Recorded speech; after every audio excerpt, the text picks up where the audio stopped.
Proclamação do Evangelho de Jesus Cristo, segundo João. Naquele tempo, disse Jesus às multidões: Eu sou o pão vivo descido do céu. Quem comer deste pão viverá eternamente. E o pão que eu darei é a minha carne dada para a vida do mundo. Os judeus tinham entre si discutido: como é que ele pode dar sua carne a comer? Então Jesus disse: em verdade vos digo, se não comerdes a carne do Filho do Homem, se não beberdes o seu sangue, não tereis a vida em vós. Quem come a minha carne e bebe o meu sangue, tem vida eterna, e eu o ressuscitarei no último dia. Porque a minha carne é verdadeiramente comida e o meu sangue é verdadeiramente bebida. Quem come a minha carne e bebe o meu sangue permanece em mim e eu nele. Como o Pai que vive, que me enviou, e eu vivo por causa do Pai, assim aquele que me recebe como alimento viverá por causa de mim. Este é o pão que desceu do céu. Não é como aquele que os vossos pais comeram. Eles morreram. Aquele que come este pão viverá para sempre. Palavra da salvação.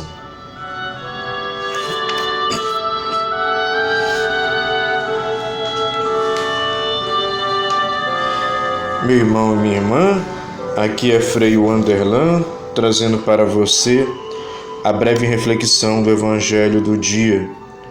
Hoje nós meditamos o Evangelho segundo João, capítulo 6, versículos de 51 a 58. Esse é um Evangelho dentro dos Evangelhos sinóticos, que é Marcos, Mateus e Lucas, a narração da instituição da Eucaristia, lá na última ceia, ela é bem precisa. Mas o Evangelho de São João, não. Como já haviam outros 3 evangelhos já redigidos, conhecidos, em que já falavam da instituição da Eucaristia, São João se preocupa em afirmar a Eucaristia não mais lá na última ceia.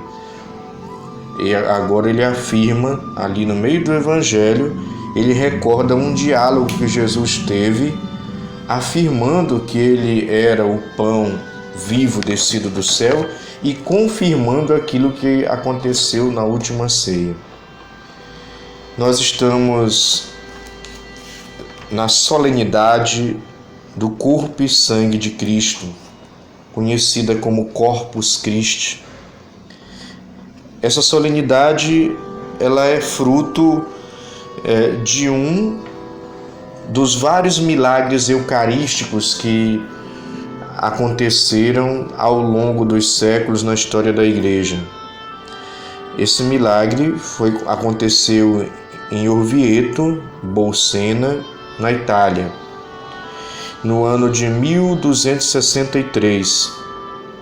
Ali está a origem do Corpus Christi. Antes do milagre acontecer, uma freira belga chamada Juliana de Montecornilou, ela teve visões de Jesus pedindo uma festa litúrgica sobre a Eucaristia. E depois aconteceu o fato de um padre que, em peregrinação, passando ali pela cidade, foi celebrar a Santa Missa e tinha dúvidas no coração sobre a Eucaristia. Enquanto ele celebrava, a Eucaristia se transformou, né? E o pão se transformou em carne, e o vinho se transformou em sangue, à vista de todos. E até hoje, essas relíquias, elas são guardadas, né? Elas estão guardadas. Como o milagre também eucarístico de Lanciano, na Itália, que também tem as relíquias que estão guardadas. E quando essas relíquias são testadas, se constata que ali há uma fibra muscular do miocárdio. E há também o sangue humano do grupo AB, que inclusive era o sangue comum ali na região dos judeus. E a procissão em si, ela inicia quando o Papa Urbano IV, ele estando em Orvieto, ordenou que levasse essas relíquias em procissão para Bolsena. E aí, quando a relíquia entra na cidade, o Papa exclama: Corpus Christi, corpo de Cristo. E ali, a partir daquela procissão, isso foi virando uma tradição que até hoje é honrada dentro da igreja e que vem também em consonância com as revelações dadas à freira Juliana, que Jesus pediu uma festa litúrgica que mais tarde será criada oficialmente dentro da igreja, que nós celebramos hoje. Gostaria de comentar, além desse milagre, um milagre mais próximo de nós, que aconteceu em Buenos Aires, em 1996. Uma fiel encontrou uma hóstia jogada ali no velário da igreja, que alguém abandonou, jogou e foi informar o padre. Isso no Centro Histórico de Buenos Aires, na igreja no Centro Histórico do Centro Comercial de Buenos Aires. E essa hóstia foi pega pelo padre, como é comum a hóstia que nós não sabemos por que a pessoa descartou, está jogada de qualquer jeito, também por uma questão de devoção e higiene. É sempre orientado que o padre coloque essa hóstia ali num recipiente com água para deixar ela dissolver, e a partir dali a presença eucarística de Jesus se retira, e aí se pode colocar essa água ali numa planta, né, de uma maneira bem devota. E então o padre colocou a água na tigela com a hóstia, e ali a hóstia e botou no sacrário até se dissolver. Só que depois, quando ele foi abrir o sacrário para já pegar a hóstia que se dissolveu, para espanto dele, a hóstia ela estava envolta dentro do recipiente com água de uma substância sangrenta. Então esse padre chamou o cardeal na época em Buenos Aires, que era o cardeal Bergoglio, hoje Papa Francisco, que mandou fotografar tudo, mandou documentar tudo e mandou um pedaço da hóstia para análise clínica.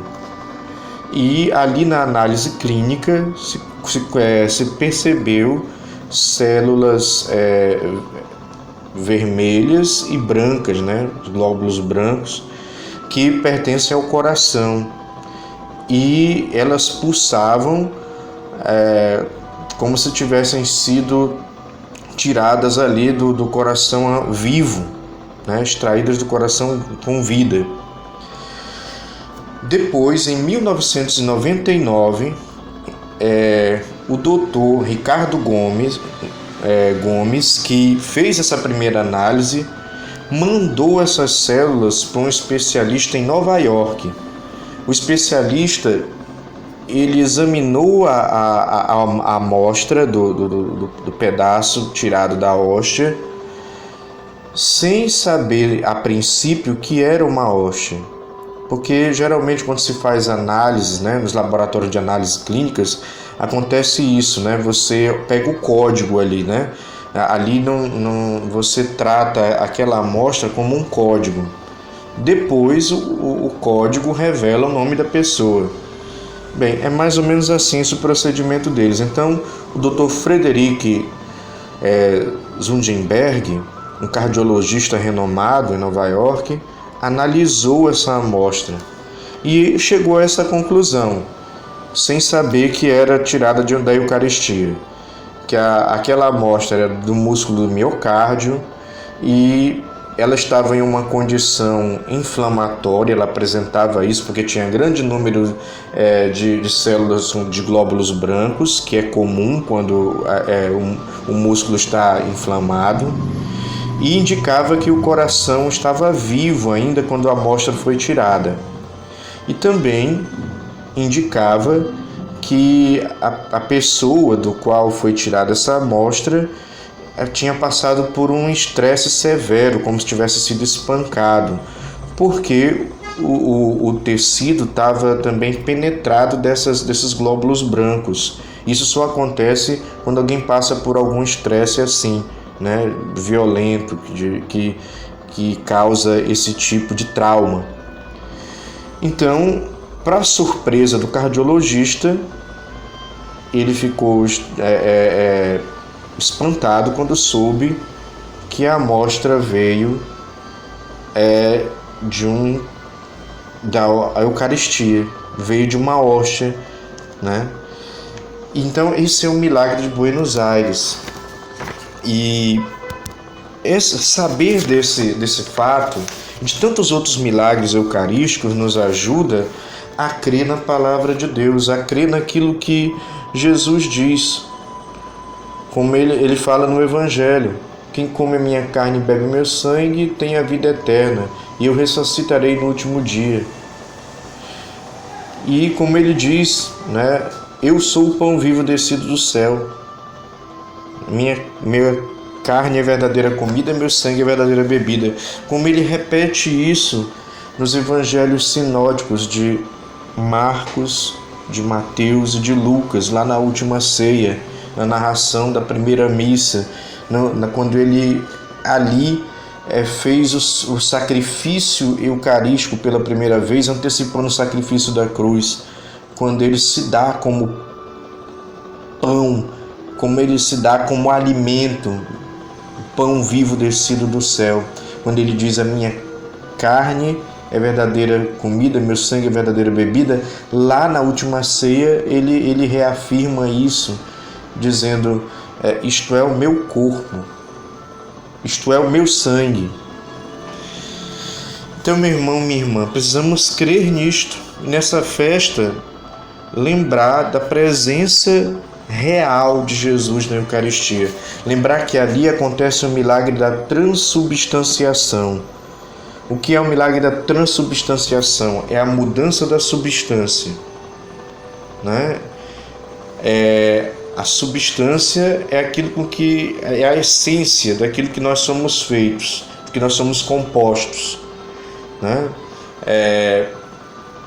Então, essa substância, na hora que o padre, no momento da missa, impõe as mãos sobre as espécies do pão e do vinho, repete as palavras de Jesus Cristo na última ceia e pede e invoca a ação do Espírito Santo, ali acontece o milagre da transubstanciação.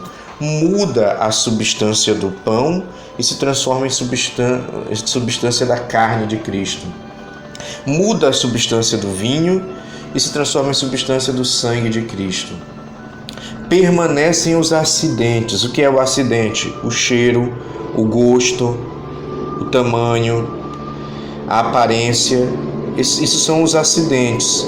Mas a substância do que é feito por dentro, isso muda. A substância do que é feito por dentro agora não é mais substância de pão. É carne de Cristo. Aquilo que é feito por dentro, que compõe aquilo, não é mais vinho, é sangue de Cristo. É o milagre da transubstanciação. Nessa festa, nós somos chamados a nos questionar como anda a nossa relação com a Eucaristia, com Jesus presente na Eucaristia. Se de fato nós cremos nessa doutrina, se de fato nós cremos na revelação de Deus, de que Ele ali na última ceia antecipou seu sacrifício na cruz, e ali em toda a missa ela renova esse sacrifício, e nós recebemos o pão descido do céu, que é o próprio Cristo. E se nós cremos nisso, como é que nós estamos levando isso a sério? Porque se nós estamos recebendo Jesus da maneira digna, respeitosa, adorando, tendo zelo, tendo o santo temor, que é esse zelo, esse cuidado, sabendo que é o próprio Deus que nós recebemos. Então, como é que eu vou receber Jesus dignamente, se eu creio que Ele está ali? Ora, sempre se preparando com uma boa confissão. Ah, Frei, então quer dizer que eu tenho que me confessar toda vez que eu comungar? Não. A sua confissão pode ter a frequência mensal, se confessar todo mês. Ou, se tiver difícil pela questão da ocupação dos padres, ou dificuldade de ter acesso a um padre, no máximo de 2 em 2 meses. Ou seja, seu coração está sempre sendo limpo pela confissão. O pecado está apagado e perdoado por Cristo na confissão, que te prepara para receber Ele na Eucaristia. E o que me impede de receber Jesus? Bem, é eu viver junto, porque é uma situação irregular. É eu viver como casal de segunda união, porque é uma situação irregular. Então, nada contra as pessoas que vivem juntas ou os casais de segunda união.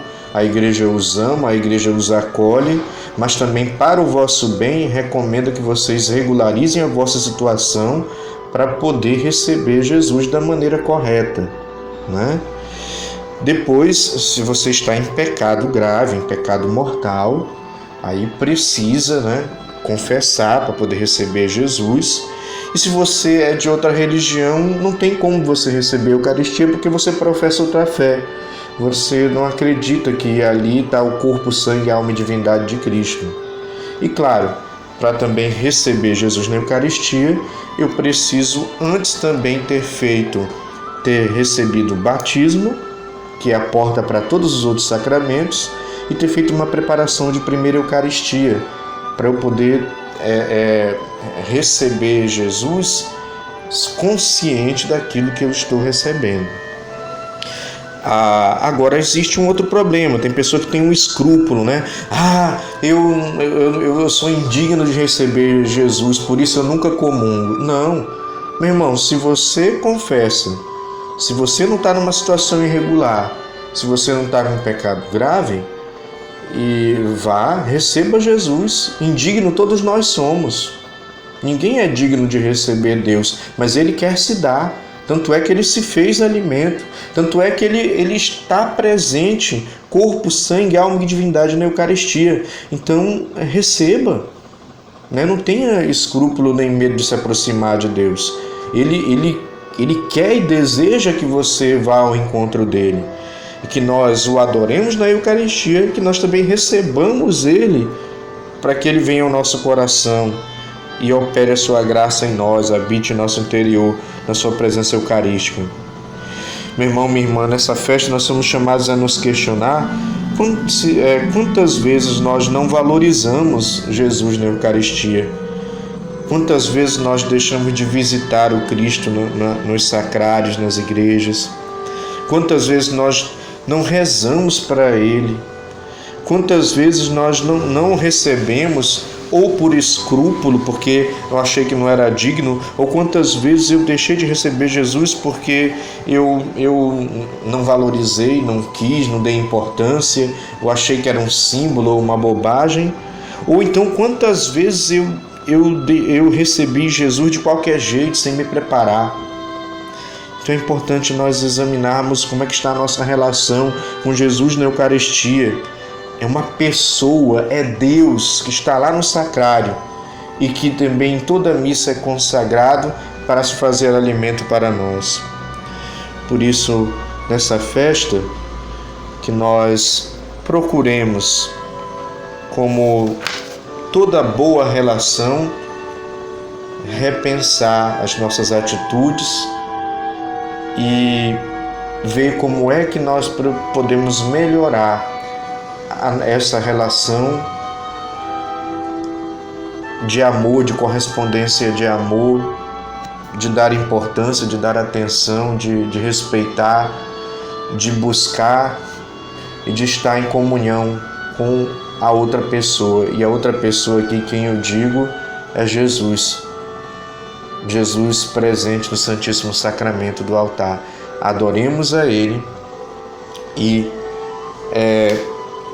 recebamos Ele na Santa Missa, na comunhão. Mas para isso nos preparemos, para isso nos deixemos conduzir pela orientação da Igreja, que nos ensina a viver bem a devoção eucarística, e por isso a razão também dessa festa de hoje. Louvado seja nosso Senhor Jesus Cristo, para sempre seja louvado.